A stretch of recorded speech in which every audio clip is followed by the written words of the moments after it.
and standing up singing, it adds such a richness to it. So the title of my talk, What's in a Name? I thought I'd start off by sharing why I chose this topic.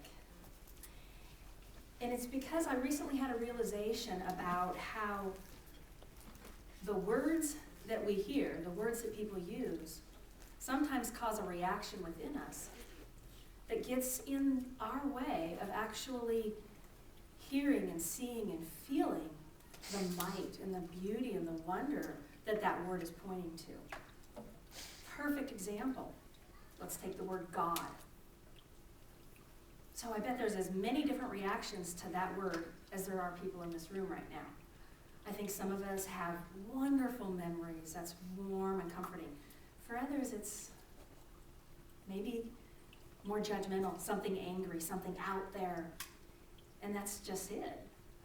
Who knows how we each react? But what hit me was how I react tells me a lot. Where this really came up for me is in the work that I've been doing with Reverend Penny Masick, and she is the Regional Ecclesiastical Support Coordinator for our Centers for Spiritual Living in this Western region. And in addition to that, she does an enormous body of work with people, with groups, with centers, using this process called Fear to Faith. And I think some of us here have actually done workshops with that. Marvelous, marvelous stuff. And yet, it uses very Christ and Christian-based terminology. And it refers a lot to biblical scripture. So for me, this really was a challenge. This was not my background. I don't really have a lot of good memories associated with any of that. And it really caused a lot of bumping for me. Really hit me the wrong way. Well, I've worked with her, like I said, for 3 years, and I love where I've gone, where I've come because of that. And so there was an opportunity to attend a 5-day workshop in Oregon that she was one of the facilitators at. Well, I was a little concerned about the Jesusiness, but it was a great opportunity, so I thought, okay, I'm just gonna lean in and see what happens. And so to start, I made myself kind of a promise to myself. And that was a promise that I would just immerse myself in whatever was presented. That I would surrender my judgment. I'd surrender my kind of knee-jerk reaction and just be there. And so what do you think happened? I was challenged immediately. Oh my gosh. Father, worship, Lord, promise, scripture. All of these words that I just did not have warm fuzzies about, and they were everywhere. And I could feel it. I could feel this, my insides just clenching up. So I stopped. What was my promise I made to myself? That I would surrender, that I would immerse myself in this experience. And that meant laying down that somehow I knew better. So instead, I started writing all those words down and pushed my buttons. Kept a little log, and it got pretty long. But here was the recommendation, because I wasn't, thankfully, the only one bumping up against this. And Reverend Penny's recommendation was, use the words until they have no power over you. Ooh, wow. Okay, talk about confronting something head on. And so I did. I sat with all of those words. And something miraculous happened. Here's where it got wonderful, Linda. I knew it was coming. It was coming. Just had to detour first. I started seeing this deep beauty and deep wisdom in a place that I had never been able to see before. And I think that for a lot of you, maybe the Bible is like that. It's wondrous, it's inspirational. But growing up, the Bible was a tool that zealots used to tell me I was going to hell. Now, I didn't believe that, but it didn't feel good. And it left a pretty bad taste in my mouth. And so what I did was I threw the baby out with the bathwater. Oh, that's the book they're referring to condemn me? Well, I don't want to have anything to do with any of it. And there was another deeper reaction that happened. I wasn't raised Christian, but I think it's fair to say that America is kind of default Christian. And so I felt a little bit less than. And in reaction to that, I compensated by saying, oh, I'm too good for that silly Bible stuff. That's just, who needs to believe in that? So here I was, living in a sense, fear, and also feeling arrogant. And what did that do? Well, it closed me off. It created more separation in my life. So instead of seeing the oneness, I saw difference. So here I am at this retreat, which is in Oregon, outside of Portland. Beautiful, amazing place. And being Oregon in the fall, it rained a lot. So we had an afternoon of silent meditation, 4 hours. Well, my room got really closed up really quickly. So I put on my jacket and headed out in the rain. Walked down the slippery moss-covered path. And I found an enormous tree, huge. And it was completely dry underneath. So I sat down and stepped in. And I thought about everything that I'd experienced so far that week. And I realized that I had been robbing myself my entire life because I didn't like how things were presented.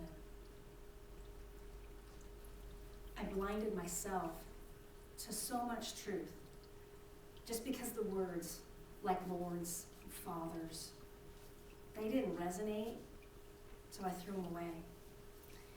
And so sitting there under that tree, I let the meaning behind the word, beneath the word, flow into me, really for the first time ever. And to see that those words are pointing at an idea. And that idea is that God is love. God is guidance. God is support. And so we use the terms that make sense to us. And for many people, that term is Father. So even though that's not a term that makes sense to me, I can now step in and appreciate the beauty of that word for what it's pointing to. But here's the other thing that I took away. The areas that disturbed me, that pushed my buttons, that irritated me, that made me feel less than, those were the areas of meat. That's where the juice was. Because what it was pointing to was where my growth was stopped. So what disturbs us is our edge. It's the point where if we lean in, we can expand. We can lay down the block and become an even clearer channel for God, for the divine, for spirit, whatever we want to call it. If we push in gently and lovingly into what disturbs us, we take away its power over us. There's a wonderful quote, and I'm probably going to butcher it a little bit. But it goes something like this. Nothing inside or outside myself has any impact on me unless I allow it. Isn't that huge? And so, for me, what I realized sitting under that tree was that pushing in to what disturbs me is the process of healing. And healing is very cyclical. We think we're good with something, we think we've let it go, we think we've forgiven. And then something new shows up, a new edge to that, a new layer. And we realize, oh man, we still have more work to do. The amazing thing though is we aren't spinning around in a circle when that happens. When we think we've solved something, we've let it go, we've healed it, and it's in our face again. What we're doing is we're spiraling up so that we're able to look at whatever that thing is, but we're different. Our consciousness is deeper, is greater, is more expansive. So we're able to take that new us, our new eyes, and put them into that problem, to whatever it is that's lingering within us. And we're able to see it in a new way, to have a deeper level of healing. And so that's what I did. And I want to point to a very important step along that path, which is neutrality. Sometimes, with some things, it's easy to forgive, or easier. We're able to, for whatever reason, let it go and embrace that situation back into our heart. It becomes close to us, and we see the gifts and we see the blessings. Some things we just can't quite get there so easily. And so for me at least, I aim for neutrality. That's a beautiful word. Because if nothing else, we can again not let it disturb us. Neutrality is like detachment. We're taking our attention and our energy away from what had shifted us off center, which shifted us outside of our knowingness of our divinity. We're returning our attention back to our center, to our wholeness.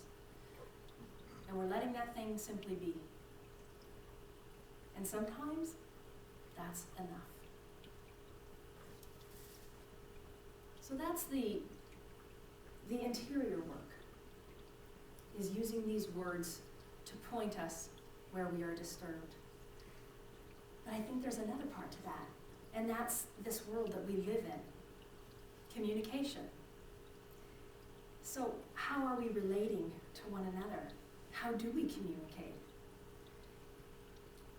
And for me, I ask the question, well, why do we communicate to begin with? What's the point? Well, I think each of us inside is yearning to be heard, to be understood. And everyone else is too.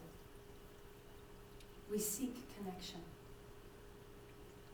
And for that to happen,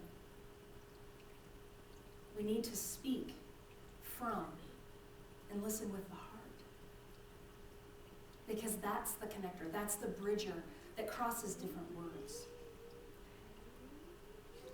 And I'll just speak for myself here, because I have definitely found that things get in the way of that. That I stop listening with my heart. I get sidetracked by maybe the way somebody shares something. Maybe all I feel is their anger, their contempt, the way they're closed up, and maybe I can't feel them. And so, I'll raise my hand here. I've reacted out of fear. I've reacted out of judgment. I've assumed that they didn't have anything I needed to hear anyway. And I turned away. And I'm going to be real clear here. I'm not advocating that any of us put ourselves in a position where we let people in any way, verbally or any other way, abuse us. But I'm pointing to the idea that perhaps there's a different way to communicate, a different way to listen. And that's where we listen with that God self within, with that heart truly open. So that we're listening to what the soul is saying, that the words can't find a way to express. So it's our heart listening to their heart. And so that's about letting go of judgment and fear. And it's coming from a place of acceptance. And it's allowing yourself to believe that everyone has has something important to say. Wouldn't that be a shift? To simply believe that by virtue of being, there's value. And that heart has something of itself, of its God self to share with us, and that we can learn from it. So I'm pointing in a direction with all of this. And that direction is that I believe that at some level, we all seek meaning in our lives. In the day-to-day living, in the busyness of going to our jobs, of shopping, of cooking, of paying our bills. There's a piece in us that's calling for something richer, for a connection, for an awareness that not only do we matter, but that our lives matter. And so when we're able to listen with our heart, listen to what words point to, our eyes open, our ears open. And what they open to is the sacredness and the wisdom that's everywhere and in everything. Joel Goldsmith says this: all we are here to do is to seek to know God. That's it. We aren't seeking to get something from God. We're not seeking to become better because we know God. We are seeking to know God. And what that means is we are seeking to know ourselves. We're seeking to know everything around us. But here's what's fascinating. We all do it in different ways. We all use different stories, different histories, different myths, different rituals. We place importance on different parts of that quest. Can we see the commonality, even if the outpicturing looks so different to us? Can we understand and appreciate and find the glory in God as understood by Christians, as worshipped by Muslims, as described in Vedic scripture? Can we look beneath the words, beneath the stories, and see what they're pointing to? Ernest Holmes says that every person's religion is an answer to the cry of the soul for something which is real, something which may be relied upon, a resting place for which everyone instinctively feels a need. And that's what he's saying. We have that call within us to connect to an awareness, the remembrance, the revelation of our oneness. To know that that love is real and it's for us. We are not excluded.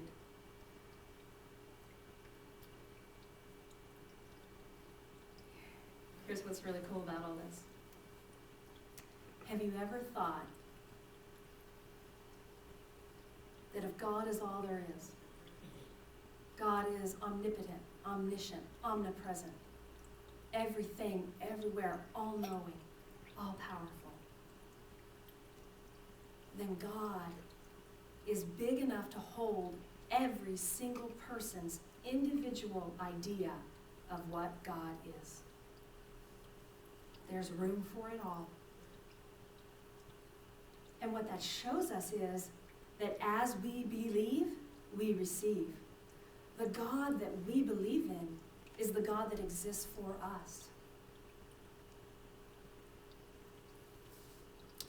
So here's what Holmes says about this.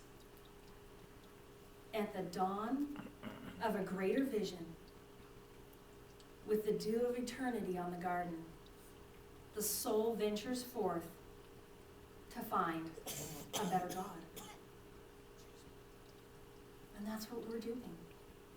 We are seeking through our experiences with one another, through our choices, through our studying, to find a God that opens our soul, that embraces and envelops and nurtures us. So how do we know when we found God?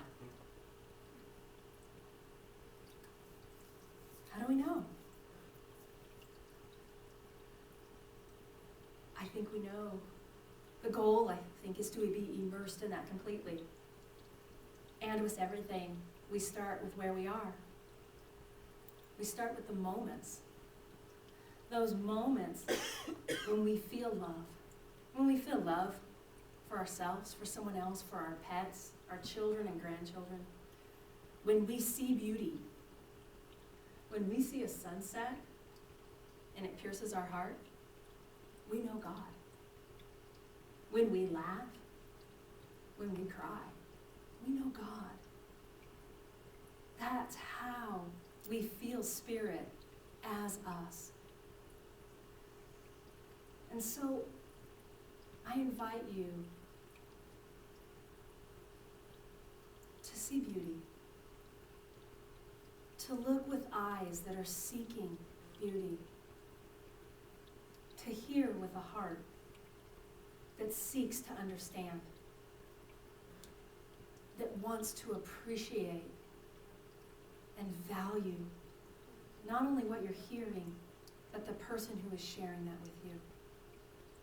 Because what I know is that when we feel love, when we see beauty, we know God. We understand that we are it. And so you are it. You are loved, loving, and lovable. And I love you all. Namaste.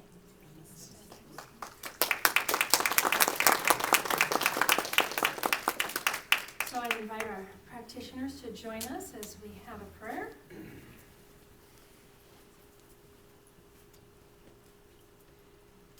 And I invite you to close your eyes if you choose. And to simply allow your awareness to flow into that heart that beats in your chest, but which is the doorway to the infinite, the opening to eternity. And so we allow our hearts to open, our minds to open. And as we do so, our eyes, our ears, all of our senses open to the wonder and the majesty all around us. God's glory shown about. And we are that. And so I know for each of us that we are better and better able to seek to know God in the moment, in the everyday life that is all around us. We see, we feel, and we appreciate wisdom and beauty, the sacredness of the everyday, the majesty of the ordinary, for it is all God, it is all good, and it is all there for us to say yes to. And I know that we gently and lovingly push forth so that that edge of growth keeps expanding out. And so we are open to embody a greater ideal of who we are. Sweet love, gentleness, and compassion for ourselves and for others, creating the love that is God. For this is how God creates, through us, through our actions, our beliefs, our connections. And so I know that we create a life of beauty, of understanding and appreciation.